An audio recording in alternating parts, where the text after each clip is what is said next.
a homeschool morning routine that provides connection to you and your children.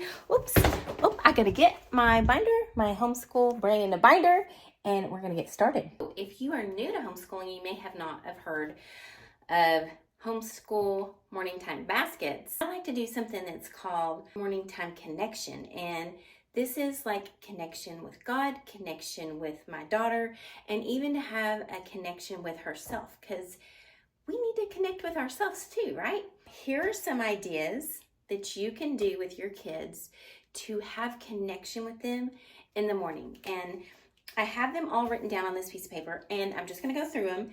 If you would like this, let me know, and I can do a PDF and send it your way. Actually, I'm gonna pop this out so it's easier to read. Just so you see, these are ideas that I do, and it says connection time with God, each other, and ourselves. And we'll pick 1 to 3 a day. One of them is breath work. We breathe, and how we do this is we acknowledge that our breath, God gave us breath. It's our life force, because it's when we breathe in God. And that's what we do. We take a minute to just calm ourselves, to get quiet, and just breathe. And as we breathe, we connect with God during this time. We even can see, is He saying anything to us? We like to say, "You're in me, God, and I am in you. I am in you, and you are in me. We are one. Is there anything you would like to share with me today? I'm listening." And we'll just sit there and breathe for a little while. And then Bree will tell me if God told her something. I'll share what God told me as well. We also go into something called encounters.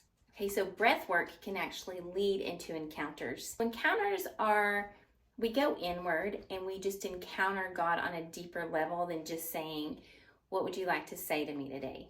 For instance, we will use our imagination because God gave us our imagination, why not use it to spend time with Him?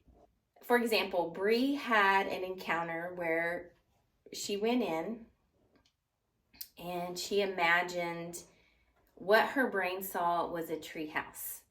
And she went into that tree house and she spent time with God. And she said angels were there and serving them food, and they were talking and having a great time together. And what He started doing with her, because I always give her a little prompt to say, what do you want to say to me today? What do you love about me? And so that particular day, she was saying, "What do you love about me, God?"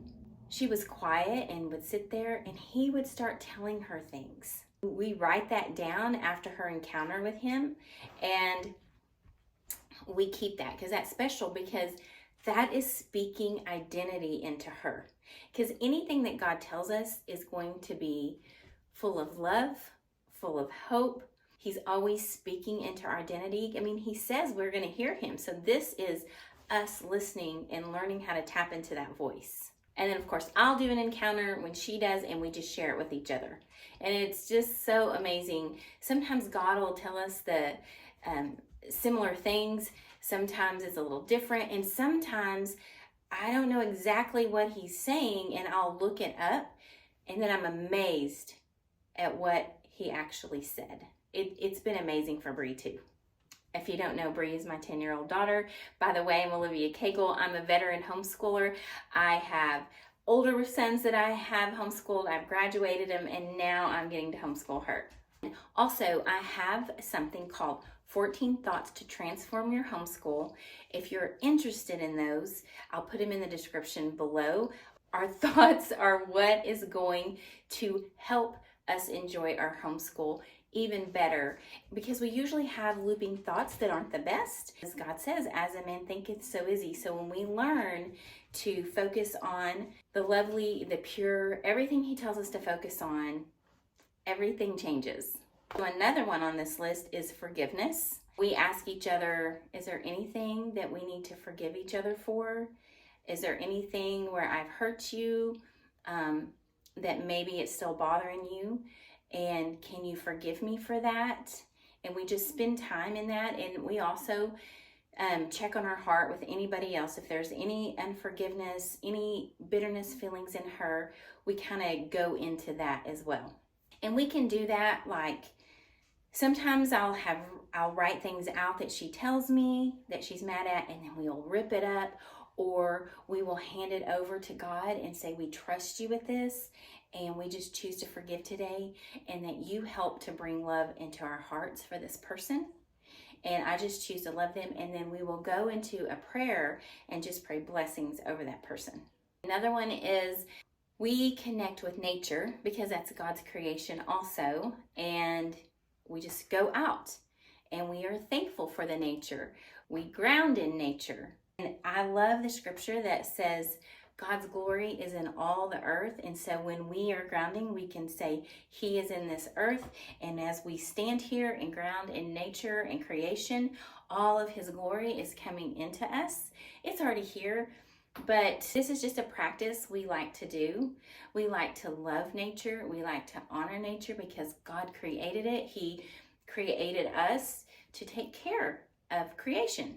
So when we're doing that, sometimes we'll see animals, sometimes we'll see certain types of trees or leaves that maybe Bree wants to learn about. That actually puts us on a rabbit trail of, for instance, we found hummingbirds in the tree this week. So that is something that she wants to start learning about. And we have an amazing bird journal, and we pull it out, and she will start jotting down birds, their habitats, their eggs, what they eat, what their predators are.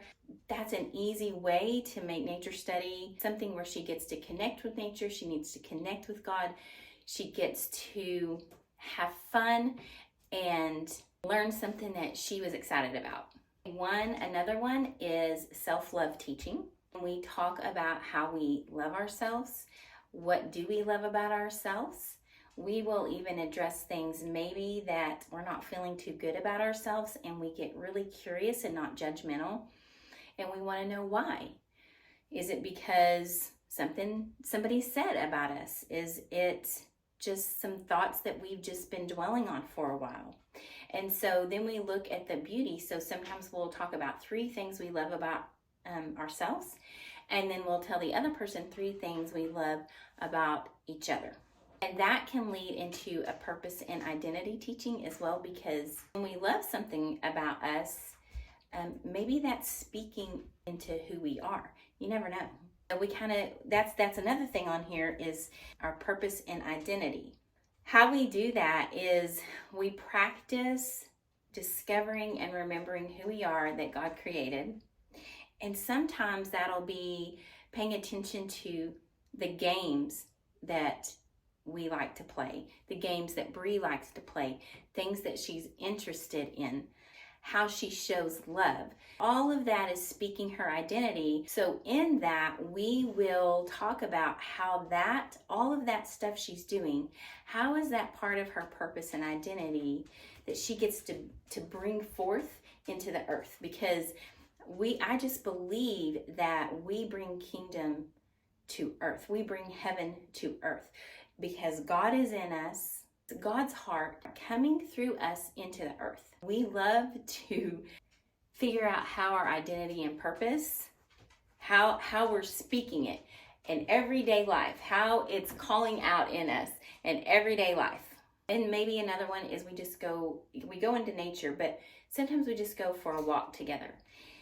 And going on a walk together is just enjoying each other.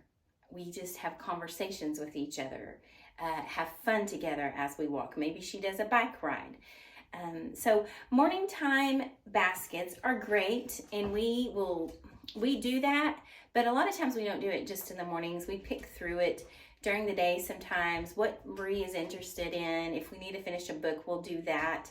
The connection time for me is the most important. If I've done that, then I feel like, okay, I've done my job for today.